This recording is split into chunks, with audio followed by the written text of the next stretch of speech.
I've been an executive at 2 motion picture studios, but I've also raised $21 million of venture capital and run 3 companies, one successfully, 2 failures, and learned a lot from that. And now a lot of what I talk about is here are the interesting lessons about productivity, especially remote work, that I've seen because I've been in both worlds and they cross-pollinate each other.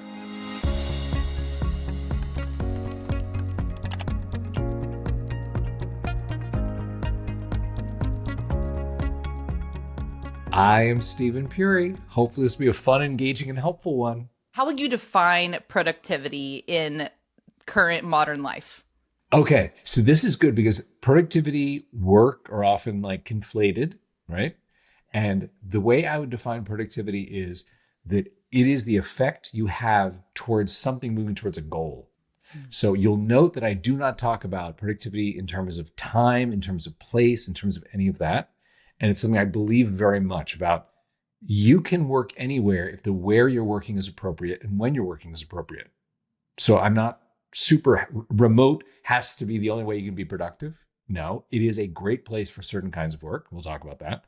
Or in person is the only place. You have to be in the office 10 hours in your cubicle under fluorescent lights. No, but sometimes it's very effective to be in person, in the same room. So productivity for me is simply what's the effect you have on moving something towards a goal. It could be your life or it could be the company, the team that you work on. And when you think about what people get wrong about productivity, what have you seen as some of the common themes, or if you want to bring a story in here, where have you seen it go awry, or what do people get wrong about productivity? Okay, so we lived in world A, which was before the pandemic when Zoom became a verb, right? And in world A, there were very established sort of post-industrial revolution kind of ideas about work, right? Because we were agrarian society, we're out in the fields teaching our sons and daughters how to be farmers. Then we suddenly had cities and aggregations around factories, right? And you had to live a certain distance from a factory. And then in this industrial age, there was still this like office space, which I joke about a lot, kind of like I need to be in a cubicle. My boss wants me here. We all have, water cooler chats and, go to Chili's for lunch kind of thing, right? So the thing that I see people getting wrong a lot is that as this pendulum swung from old world A, through pandemic, where it was like, oh my God, we can't be together. We might kill each other with viruses, right? To the world swinging back and having some people with a very strong point of view, like, no, it's return to office. You have to be here 5 days a week, 10 hours a day. You need a badge in. I need to see your body, like this sort of thing. There's often on the leadership side a distrust. I don't know what you're doing if I can't see you. I think that is a hiring problem. It's not really a work problem, because if you are a leader and you hire people you fundamentally don't trust, you really have to look at your hiring process. Because as a leader, there are really 2 things that you can do as a leader of organization. You can set an agenda. Here's what this organization needs to get done. And that agenda may be help the climate by, renewable energy. It could be like, create widgets that people can then do widget work with, whatever it is. But here's the agenda, and you should attract people that buy into that mission. And the other thing is, as a leader, you set a style.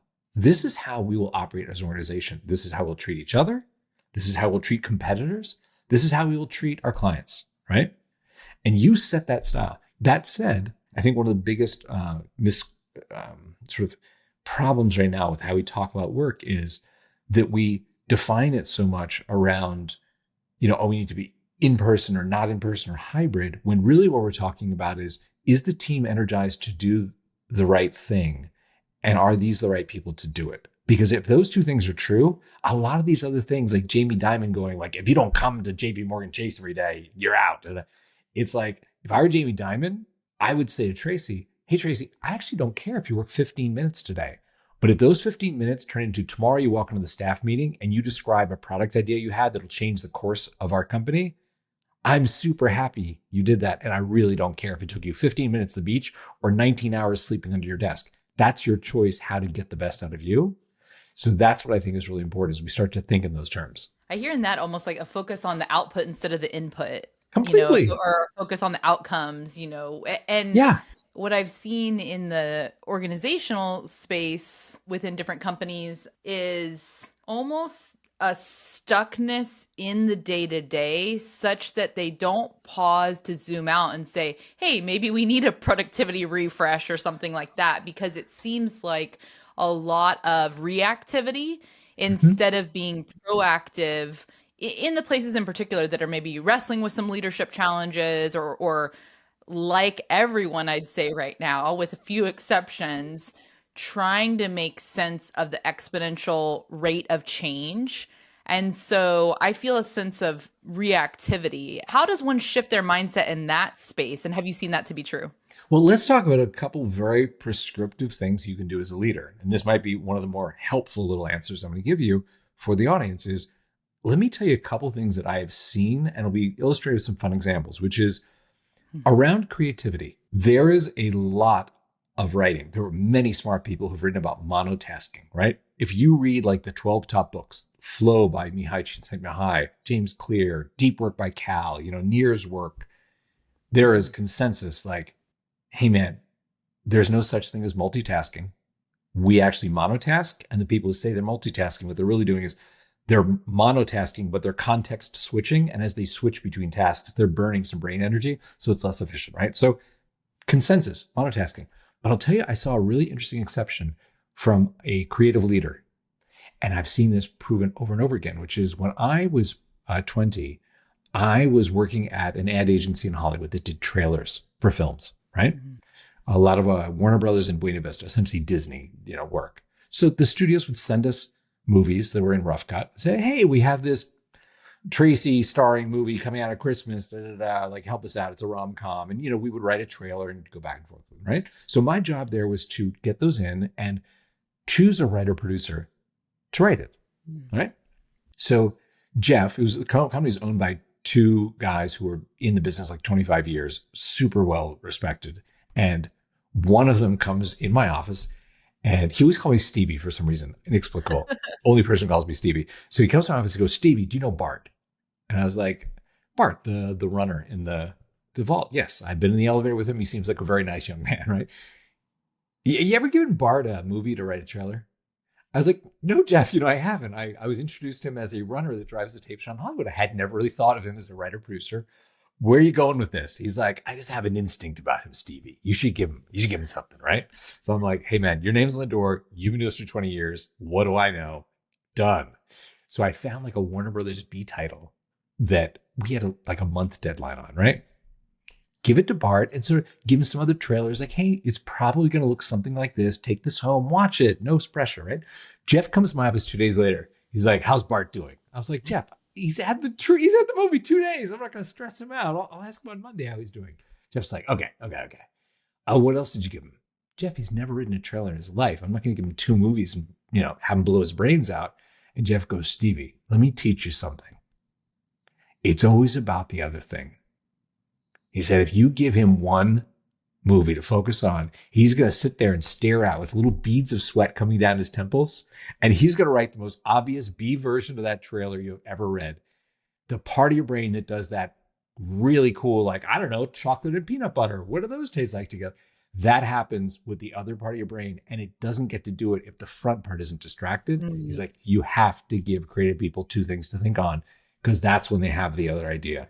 And I don't know if you've experienced this, Tracy, but have you ever had like a great idea when you're walking or driving or doing the dishes or showering? Yes. Yeah, It's that that back of mind. the back of mind thing. And there's a Yeah. great book on the neuroscience behind it called The Net and the Butterfly by Olivia Fox and Judah Pollack, where they write about there's like an executive mode network that executes action, very responsible, like the adult in the room, right? You must finish your homework by tomorrow. Oh, you have a slide presentation to the CEO on Friday. It's that sort of brain. Then you have the default mode network, which is almost like the baby, which is the, I don't know, what does a cell phone taste like? And he puts his cell phone in your mouth, and it does crazy thought, but you get chocolate and peanut butter out of that, right? So the default mode never gets to play if the adult's watching. Mm. And it's when the executive mode network is distracted with, oh, I've got to drive, shower, do the dishes, go for a walk, the thing, that you have that odd, like, oh, you know what that blog post should be about? Oh, this is a great idea, because it got to play. And you as a leader, if you have to manage creative people or you need creative ideas, it's a technique you can pick up where you go, I can't just go to Tracy. Like, Tracy, come up with a great idea for this. And I need it by 3. you need to be able to have that person juggle the two things. It sounds counterintuitive, but I've seen it proven for 20 years in film and in tech design, where it's like you have a Right. great idea when you think about the other thing. So that's one tangible thing that I thought was interesting. Another one is how the brain relates to physical spaces. Mm. And I saw this when I was working in digital effects. I got into film because I was in LA and I was a little code monkey when I was little. My mom worked at IBM as a software engineer, so I happened to learn, how to code. And I was in LA when film went digital. So the first like segue into film was producing digital film, like computer graphics for films. So I was very lucky. I produced the digital effects for Independence Day. We won the Academy Award for that, which definitely helps your career and stuff. And the writer producer and I got along really well. The writer, director, and producer, Roland and Dean. So we set up companies together. Something I noticed with them, which was fascinating, and I've seen this, again through my career, they understood the relationship between physical space and their mindset. And Roland, there was apparently a beautiful white marble villa down in Puerto Vallarta. I've not seen this, but everyone describes it. And they had written like their last couple movies there. There was a space they described where it's like in the morning, the sun comes over the pool and it's like this beautiful creative thing. So they had to go down there to write the next movie. Roland talked to his assistant, Joey. Joey rent the villa, And Joey comes back. She's like, it's rented. It's like an Airbnb kind of thing. She's like, it's already rented. And it was around the office just like, oh my God, what's going to happen? This is like the worst thing ever. Roland calls his entertainment attorney, John Deemer, who's a fantastic attorney. He's like, John, buy the villa. By Monday, Roland owned a villa in Puerto Vallarta. I do not know where the renters went. God bless. I'm sure they were paid a pretty penny to go move somewhere else that weekend. And they went down there to that space where they had trained themselves to be creative. And they wrote the third highest grossing movie in film history at the time, right? That was their thing of like, we're in our zone here. And it doesn't have to be like a $5 million villa. When I was working with Alex Kurtz and Bob Orsi, who wrote Transformers 1 and 2 and Zorro and Mission Impossible and Star Trek 11, like a whole bunch of stuff, right? Who were awesome guys. And they had met back in school days. And when they were in the crunch on like Transformers 1 or 2 or something, and they needed to buckle down, they had their assistant rent them a room across the street from the DreamWorks is on the Universal lot, the Amblin area. Across the street is the Universal Hilton. It is not a glamorous property. I'm just going to tell you right now. But they would have their assistant rent a room there. And I think for them, it evoked that like dorm room, like we're sitting on the edge of the bed, you've got your laptop out, I'm at the desk with my laptop, and we're aspiring to be great filmmakers someday. And their creative juices flowed in that. So I don't mean to say it has to be a luxury space, but it's rather if you, even in your home, start to train your brain on like, oh, I'm in this environment, this is where I write my blog posts, or this is where I do my accounting, whatever. Over time, you start to get into that space and your brain goes, all right, I'm settling into this. And it's just a simple, free, this does not cost money, free way of being, I'm going to now leverage this to do better, faster work. One thing I'd like to zoom in on further that you shared a little bit about in your intro is about the different companies. And in particular, I'd love to talk about how you think about risk and intelligent failure. Ooh, wow. Okay, tell me, unpack risk for me. What do you mean by risk? Because there's a lot of, do you mean I Bitcoin? think we can talk. No, well, okay. The word risk is like creative risk, and maybe I'll Yes. set it up with this context. I think a lot of our listeners are entrepreneurs. Mm-hmm. We have, I think, a fair bit of like solo entrepreneurs or people who are working for a company and have a side hustle that they would Oh, love yeah. to expand further. And Yeah. I hear a bit of a sense of, you know, fear of that next step of when to jump out there. I also have a ed tech startup in my past that we did not exit in the way that it sounds like your first one exited. And when I look at that, so much of the lessons learned, how to do user experience, how to manage programmers, is so Mm-hmm. many of those things that I would not have learned otherwise, came from what, on paper is a failure. It did not land exactly where I wanted it to. Amy Edmondson has a book called The Right Kind of Wrong, and she has a framework about failure. And one Mm-hmm. of the quadrants is this intelligent failure. It has all sorts of indicators. I'll link it in the show notes. And I know there's lots of language out there too of like fail fast, fail often. And I have found that the language of intelligent failure helps me to think about where is the right place to take those risks? Mhm. And where's the place to do more research, to do due diligence, to bring in a partner, collaborator? So I'd love to hear how you think about creative risk, intelligent failure from your experiences. Okay, I love that you're comfortable using the word failure because sometimes when I talk about, I had two companies that didn't exit. The future that I painted to investors and raised about 3 million for each, where you're talking to people going, this is what I want to build, this is where I think the opportunity is. And at the end, you have to talk to them and go, we're not going to be that, right? Mhm. That sucks. Sometimes when I talk about that, people are like, oh, let's not call it a failure. Let's call it like, something you tried to do. I was like, no, failure is cool. Like, Yeah. you'll fail. Like, guys who get $3 million to swing a baseball bat sometimes don't hit the ball. It's just like, call it what it is, but they're still really good, right? So regarding failure, I would say this. Let me frame everything, let me preface everything I'm going to say with, you need to understand your own risk tolerance. Like if you are a single parent who is scraping by, this is not meant to be like the oorah St. Crispin's Day speech to get you to abandon your job and go all in on, your ed tech startup and not be able to feed your kid. Okay. This is not that speech. This is the take a calculated risk and say, what am I willing? What is my risk tolerance? Like, what am I willing to give? Whether it is time, hey man, for 6 months, I'm going to give nights and weekends to this to explore it. Probably not your life savings unless you're really damn sure, right? So that said, I will tell you the truism about, you learn more from failure than from success. Both times that I had to have those hard conversations with investors going, you know what, the picture I painted is not going to be the reality of this, and you're going to lose your money. I lost 500,000 of my own, and it's hard. I did the exact same thing, which is while the wounds were fresh, I had a chair that was right underneath this great window. The light came in, and I sat there with a pad of paper and a pencil, like old school, but wrote out, Steven, what do you need to remember about this experience? So it wasn't like a year later when it's all rosy colored glasses and you're like, oh, it wasn't so bad. I'm like, no, I want to kill myself. I'm so upset. I'm so embarrassed. Like, blah, blah, blah. What did I learn? What would I do differently? What are the things I would tell myself? Right. So both times, the number one thing on there was listen. I bring this up relating to risk because I realized in both occasions, there were people early on before I had spent too much of my time, too much of my money, too much of other people's money to build, that if I listened to them before I designed the solution, I would have understood the problem better.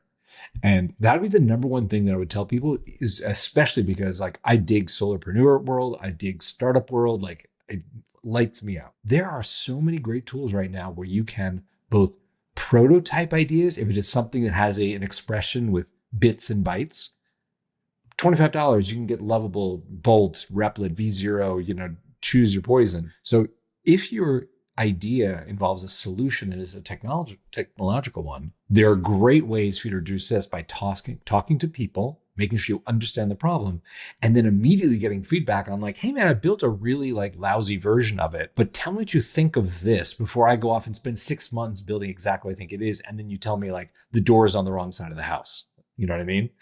So I would say you can really reduce the risk. To bring this back to your question with all of that table set, now you can reduce the risk in a huge way by doing that kind of research to understand the problem before you get too far down spending time and money on it.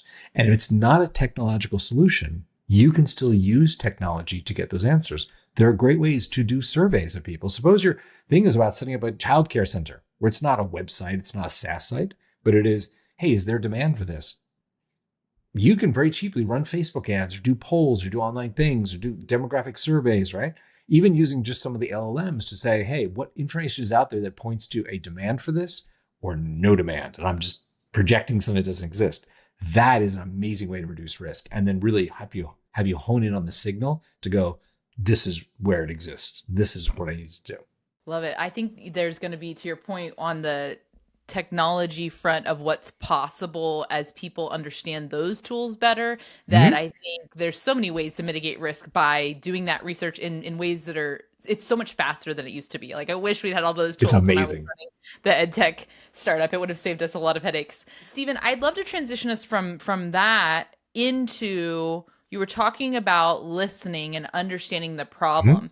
Can you Yeah. walk us through the problem that led to the start of your current company? What was it that brought you to the need for Sukha? And tell us about that. Such a great question. It's like, tell us more about your children. Oh, I could talk all day about my kids. What do you Like, want to know? You want to talk I baseball? You thought want that to was talk a good math? transition. I thought that was That was a very generous transition. Okay, so let me say this. The thing I'm very focused on now is what we began talking about, which is there are lessons that I saw in terms of how film works that are very applicable to work today, especially for solopreneurs or people doing a side hustle, waiting for it to be big enough to become their main hustle, that sort of thing. And it's really around how do you leverage the techniques that are commonly accepted, like all the generally accepted productivity principles, sort of a joke on GAP, the accounting principles. So, how do you leverage these principles in a way that the end result is not just you got the work done, but you got it done in such a way that's healthy and that renews you for doing more of it? And I've been part of hustle culture in SF, where there's definitely like a badge of honor of like, oh, I was coding until 3 a.m. and I'm the coolest guy here because I just, like that sort of thing. I slept under my desk, sort of culture. And I know that's true in banking. I haven't worked in banking, but there's definitely like a finance thing in New York about like we're sleeping here all night trading on the Hong Kong Stock Exchange and stuff like that. And I don't know that in every business that you have to have that kind of mentality of there's a badge of honor for killing yourself. I think we should think of there's a badge of honor for the effect of what you do. Going back to our earlier thought. So really what I built with the Sukha company is a way to say, hey man, here's a really easy package of the tools that help you do your best work in the least amount of time and feel a certain way. And I know it's a weird name. I can tell you more about that if you want, but it's I named that more about the effect than about a particular tool. I didn't want to call it like flow state, distraction free app 14. You know what I mean? I had a lot of bad names for it, but I chose that one. Actually, my wife helped me choose it. So I was reading that it means happiness from self-fulfillment. True. I love True. it. We have 96% paid retention month over month because for the people that this works, that feeling when you've had your first session where you go, wow, the world kind of fell away. I got everything done. It's earlier than I thought. Okay, how do I do this tomorrow?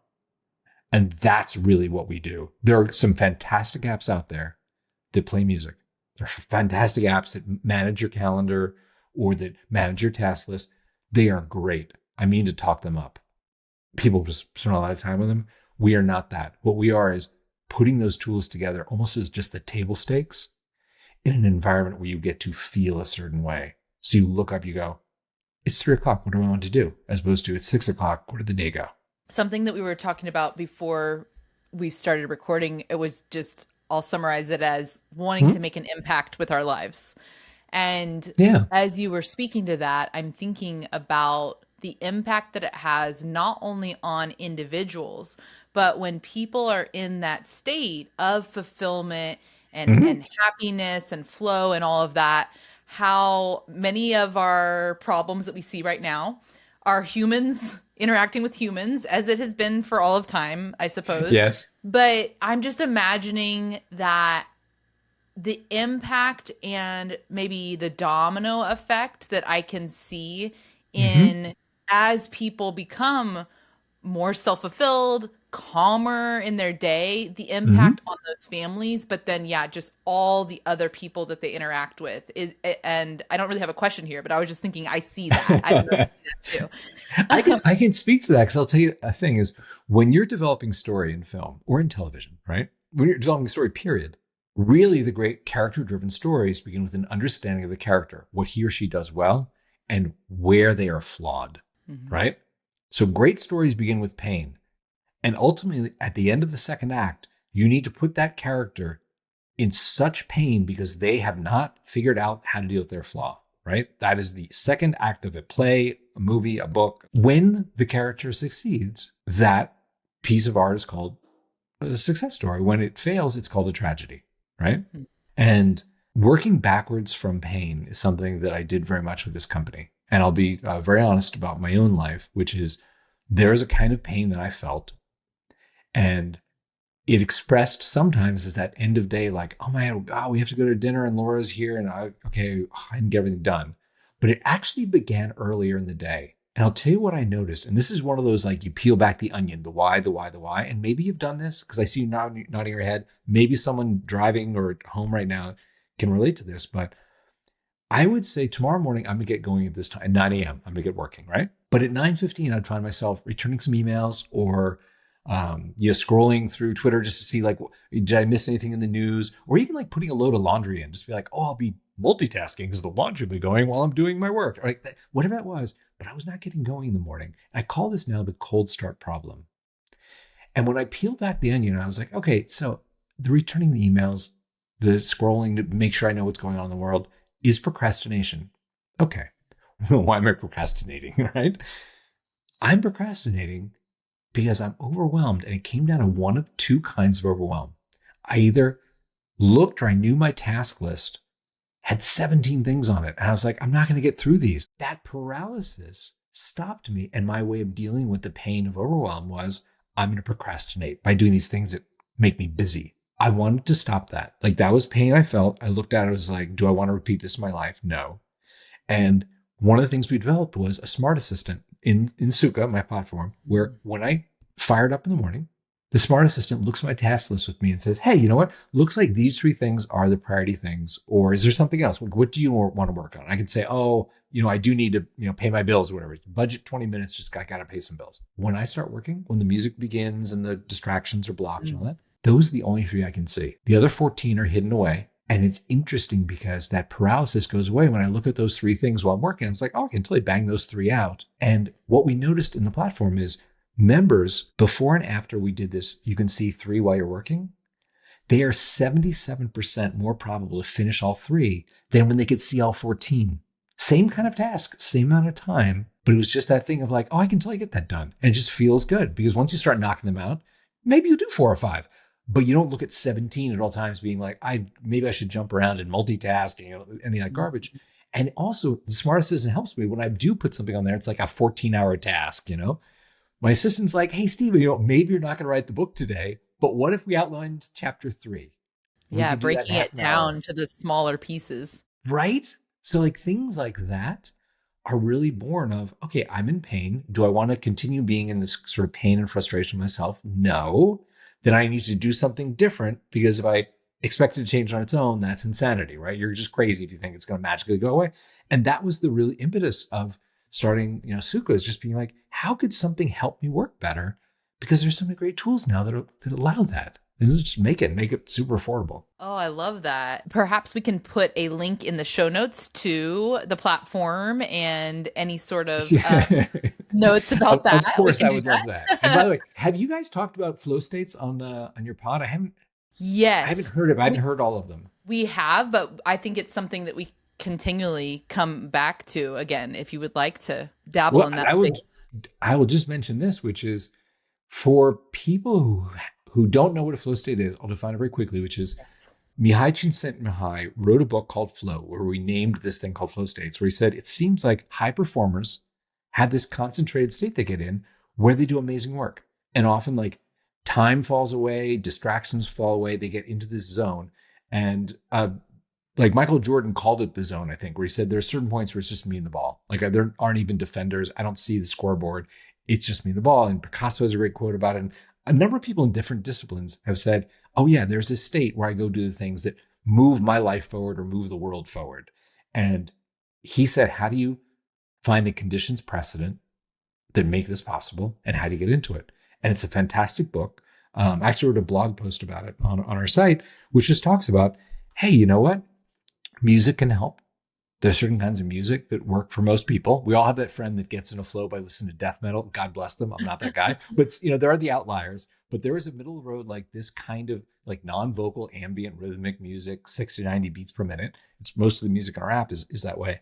And there's certain things about how you train your mind. And ultimately what he said is, I'm going to call this flow because it is a state where it's not just you paddling, but the river starts to carry you forward and magnify your efforts. And I think that's a beautiful metaphor. And it's why the thing is stuck so well, is that idea of a flow state where you're in flow.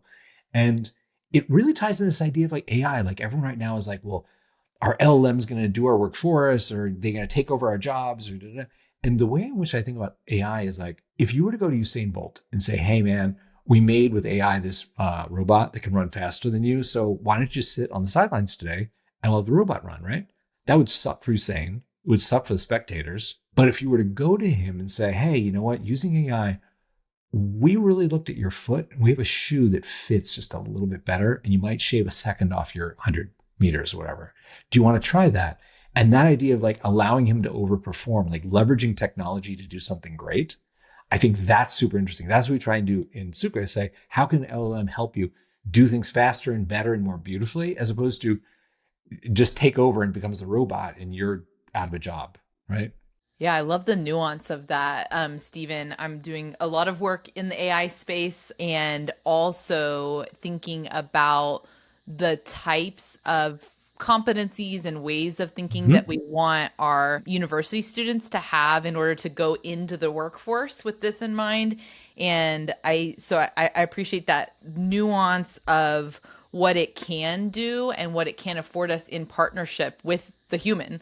I think about the human being in the loop and what is Mm-hmm. possible in that partnership. I will share this thought. I know, we're coming to the close soon of our little time together, but the the idea, like I have a very strong thesis that everyone has something great inside them. And the real question of this life is, will you get it out of you? And you're not going to get it out by scrolling in TikTok or Instagram or Facebook.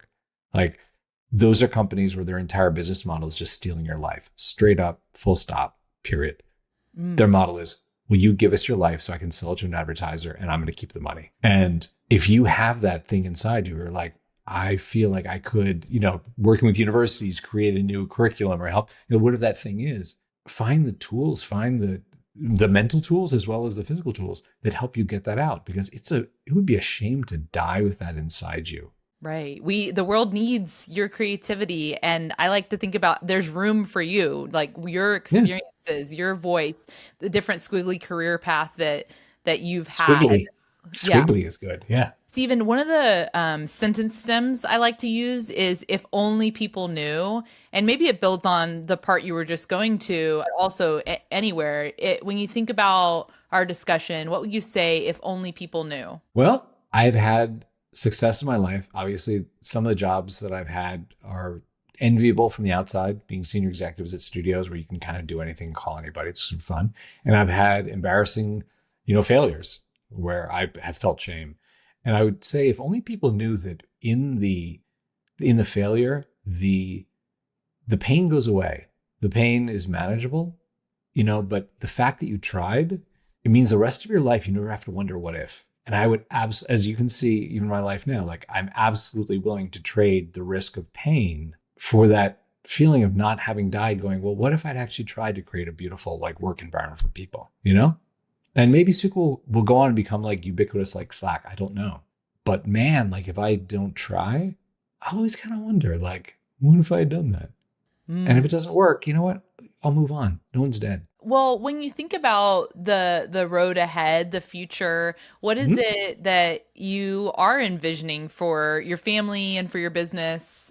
What makes you excited? What I do see down the road is a few things in my life personally, which is I love the feeling of waking up, dropping a Sukha. There's a group chat. People are super friendly and helpful in there. And that community is growing of people who are unified in that way. Like it's a lot different than going on, Twitter or some platforms where people are just hating on each other all the time. And there's a lot of like negativity. I love the fact that Sukha is a community of productive people. And I remember when I was thinking about in our productivity app, do we have a community? Do we allow people to talk to each other? Because I talk to a lot of individual people and I know them and they seem really cool, but they don't know each other. It's almost invisible to each other that they're there, right? And most apps are like that. It's like you have your calendar or your task list and you use it and you close it and you're gone, right? And I was like, I want to create this community of people. And I bounce this off again, the research part, which I've learned, bounces off a number of members like, hey, what do you think? Will this be distracting or will this be a positive? And my mind was made up when I spoke to this one woman who's in one of our members. And I pitched this to her. And I was like, but do you think it'll be like people will think it's distracting? And she said, listen, Steven, I can go to the Nike store and I can buy a pair of shoes. They will sell me a left shoe and a right shoe. I can put them on my feet and go run. They work fine. The reason that 100 million people belong to the Nike Run Club is powerful. And that's what you're talking about. She's like, you run together, you run further, you run faster, you're more accountable. And the days when you're kind of in a mood or you want to get out of bed or whatever, and your friends are like, come on, let's do this. That's important. And it feels even better the days that they need you and you're there for them as the support. She's like, you should totally do that. She was right. It may be the best thing about our platform. There's so much power in that community and other people spurring, each other on, and completely finding that joy in other people's success is almost, to me, like an antidote for the opposite of people pushing each other down, the scarcity mindset, but saying we're going to encourage each other. And in fact, your success, Steven, is spurring me on in the platform to say, well, I want to do that too. And if they can do it, I can do it. There's all these benefits of being able to see that and reflected in a community. I think Tracy, you nailed it. Yeah, it's just that powerful feeling of like, the writers in there will sometimes post, they finish their blog post and someone will be like, hey, post a link to it. Let's all go read your blog post. And it just feels like a warm place to support each other. That's more important to me than the smart assistant or the music or the timers, the tasks. It's just that feeling of like, I love opening up in the morning, seeing, even when people complain about bugs, which they do in the group chat, they're like, Puri, there's a bug this morning. The task times are off. Like, it's still like, okay, we'll work on it. Thanks for letting me know, Yeah. Well, and kudos to you for setting that culture, because that doesn't happen by accident. My experience in communities and some community development work is that so much of how that's built out is by the founders, by those that are choosing how, not only the user experience, but just the words that are spoken there and kicking it off for the norms of the space. Many of the guests that I've had in the last couple of years come from an online community I'm a part of called L&D Shakers. It's all people in the learning and development space internationally. And the founder, Anna Maria Dorgo, who's now a dear friend, she has created this space that is warm and generous and vibrant. And she spent so much time, and now others on her core team spend time protecting that culture and saying, this doesn't go in that thread, it goes in this thread. All of that helps keep it going. I'll tell you something I learned. I know we're running over, but I hope whoever's listening appreciates this. Is where I learned this was when I came to DreamWorks. I was a junior executive and my career went well. I rose up pretty quickly there. And there was something I noticed where it's like, there I am in story meetings with Steven, right? Steven Stacy would be there with a couple writers, a couple executives, like 8 or 10 of us sitting around a table. And you're sitting there with Steven Spielberg. He could pitch something.